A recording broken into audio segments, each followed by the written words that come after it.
ગુજરાત ભાજપ દ્વારા ગુજરાત મોડલનું એક નવું નજરાણું લોન્ચ કરવામાં આવ્યું છે। જી હા, પેપર ફોડો અને પદ મેળવો આ યોજના એ ભારતીય જનતા પાર્ટી દ્વારા એ લોન્ચ કરવામાં આવી છે। નમસ્કાર, આ હતા યુવરાજસિંહ જાડેજા।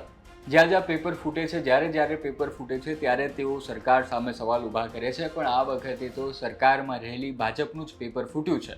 અને હમણાં થોડા જ સમયમાં ચૂંટણી નામની પરીક્ષા આવવાની છે, તે પહેલાં ભાજપમાં આ પેપર ફૂટ્યું, તેના કારણે તેમને પરીક્ષામાં એટલે કે ચૂંટણીમાં શું અસર થવાની છે તેની આજે આપણે વાત કરવાના છે। સાથે સાથે ભાજપના નેતાઓ શું કહી રહ્યા છે આખા મામલે તે પણ જાણવાના છે। હવે આખો મામલો શું છે તે વિસ્તારથી જણાવું તો સ્થળ યાદ રાખી લઈએ, બાયડ। અને હવે જઈએ 2023માં, જ્યાં જુનિયર ક્લાર્કનું પેપર પરીક્ષા આવવાની હતી ને તે પરીક્ષા પહેલાં જ ફૂટી ગયું હતું। લોકો પેપર ખરીદીને લખવા લાગ્યા હતા અને તેના કારણે ઘણા બધા લોકોની ધરપકડ કરી હતી ને તેમાંનું એટીએસને આખી આ તપાસ સોંપવામાં આવી હતી ને તેમાં એટીએસે જે 27 લોકોની ધરપકડ કરી તેમાંનું એક નામ હતું આકાશ પટેલ।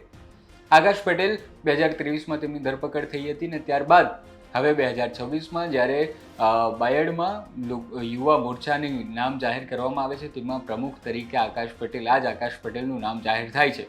તેના કારણે ભાજપ ઉપર સવાલ ઊભા કરવાનો વિપક્ષને અને લોકોને બધું એક મોકો મળે છે કે તમે આવા કેવા પ્રતિનિધિને ચૂંટી રહ્યા છો। ત્યારે યુવરાજસિંહ જાડેજાએ શું કહ્યું તે સાંભળીએ અને ત્યારબાદ ભાજપના નેતાએ, જિલ્લા પ્રમુખ જે છે તેમણે પોતાનો બચાવ કરવા અને સાથે પાર્ટીનો પક્ષ મૂકતા શું કહ્યું તે સાંભળીએ। સાથે સાથે કોંગ્રેસને પણ એક વધુ તક મળી છે, તે પણ પ્રકાશમાં આવ્યા છે। તેમના પણ જિલ્લા પ્રમુખના જે નેતા છે તેમણે પણ આખા મામલે ભાજપ ઉપર પ્રહાર કર્યા છે, તો તે પણ સાંભળીને આખા મામલે તમારું શું કહેવું છે તે જરૂર જણાવો। કારણ કે જ્યારે નેતા જે છે તે સમાજમાં એક લીડર હોય છે, તેને આપણે કલંક રહિત ગણવા માગતા હોઈએ છીએ ને ત્યારે આવી રીતે નેતાઓને ભાજપ જે સ્થાન આપે છે, યુવા મોરચાના આવા મહત્વના પદ પર ભાજપ આવા નેતાઓને સ્થાન આપે છે, તે કેટલું યોગ્ય છે? શું ભાજપ જાણી જોઈને આ કરી રહ્યું હતું કે પછી કોઈક અજાણતામાં થઈ છે ભૂલ? શું લાગે છે તે તમે અમને કોમેન્ટમાં જરૂર જણાવો।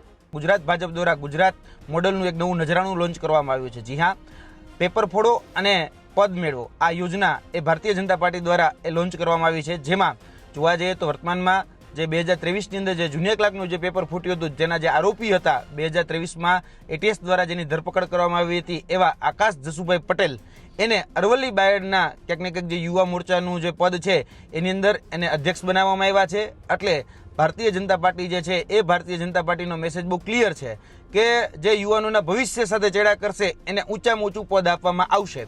અને જોવા જઈએ તો દરેક વખતે એવું કહેવામાં આવતું હતું કે કોઈ ચેમ્બરબંધીને છોડવામાં નહીં આવે, પરંતુ જોવા જઈએ તો દરેક ચેમ્બરબંધીઓને પકડીને ભારતીય જનતા પાર્ટી છે એ ઊંચ હોદ્દા આપી રહી છે, ઊંચ પદ આપી રહી છે। એટલે આ ભારતીય જનતા પાર્ટીની જે નવી યોજના છે કે પેપર ફોડો અને પદ મેળવો, એ અંતર્ગત આકાશ જસુભાઈ પટેલ જે છે, જે 2023ના જે જુનિયર ક્લાર્કના ક્યાંક ને ક્યાંક આરોપી હતા અને એની ઉપર એફઆઈઆર પણ થયેલી છે અને એની ઉપર જોવા જઈએ તો એટીએસ દ્વારા ધરપકડમાં થયેલી હતી, તો અત્યારે એને ક્યાંક ને ક્યાંક જે પદ આપવામાં આવ્યું છે એટલે એનો મેસેજ એ બહુ ક્લિયર છે કે જે લોકો વિદ્યાર્થીઓના કે યુવાનોના ભવિષ્ય સાથે ચેડા કરશે એને ભારતીય જનતા પાર્ટી છે એ ઊંચા પદ આપશે।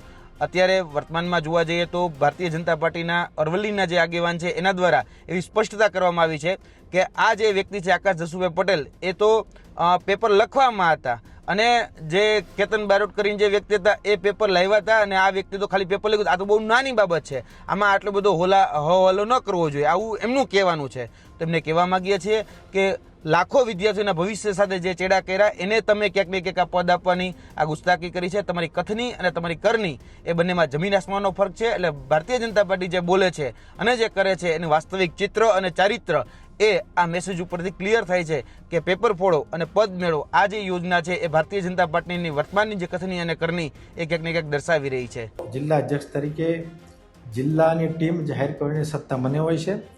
તાલુકાના મોરચાના પ્રમુખો જાહેર કરવાની સત્તા જે તે મંડળના અમારા પ્રમુખની હોય છે અને એમાં બાયડ શહેરમાં જે અમારા યુવા મોરચાના પ્રમુખ જાહેર થયા છે એમનું નામ પેપર કાંડમાં હતું એવું મીડિયાના મારફતે મને પણ ધ્યાન પર આવ્યું, ત્યારે મેં ઊંડાણપૂર્વક તપાસ કરી છે અને એ ભાઈ જે છે અમારા યુવા મોરચાનું જે નામ આવ્યું છે એ પેપર કૌભાંડમાં એ રીતે લખવામાં હતો, એ પોતે કોઈ બારોટ એ વખતે જે તે વખતે 2023ની અંદર કાંડ બન્યો હતો એને આખું પેપર ફોડ્યું હતું અને 27 લોકો જે લખવામાં હતા એ પૈકીમાં છોકરો તો એવું મારી ધ્યાન પર આવ્યું છે અને એમના એ વખતે ત્યાં બોલાયા હતા, એની તપાસ પણ થઈ હતી અને એમના પર કોઈ વજૂદ નથી એ રીતે એમને તાત્કાલિક જામીન પણ આપ્યા હતા.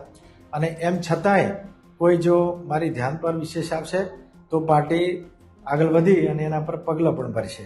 કોંગ્રેસનું કહેવું છે કે ભાજપ આ બાબતની છાપે છે અને મુદ્દા હોય.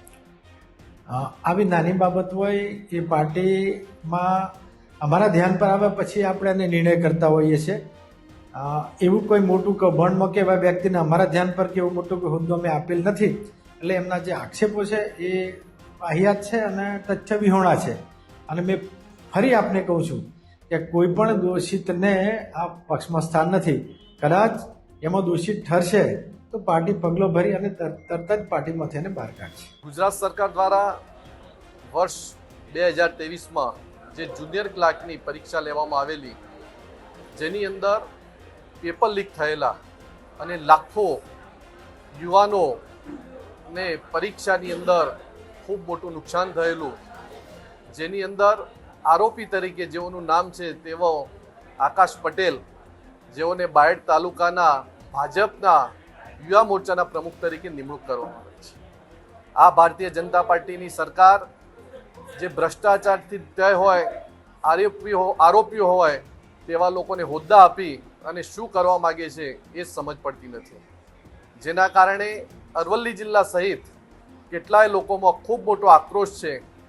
શિક્ષિત બેરોજગાર યુવાનો જ્યારે રોજગારી માટે આમ તેમ મહેનત કરતા હોય, રાત દિવસ મહેનત કરતા હોય, ત્યારે આવા પેપર લીકની અંદર જોડાયેલા લોકોને હોદ્દા આપી અને ભારતીય જનતા પાર્ટી પોતાની જે છબી છે એ લોકોની અંદર એવી ઉપસાવવા માગે છે કે ભ્રષ્ટાચારથી આ ભાજપની સરકાર મસ્ત છે.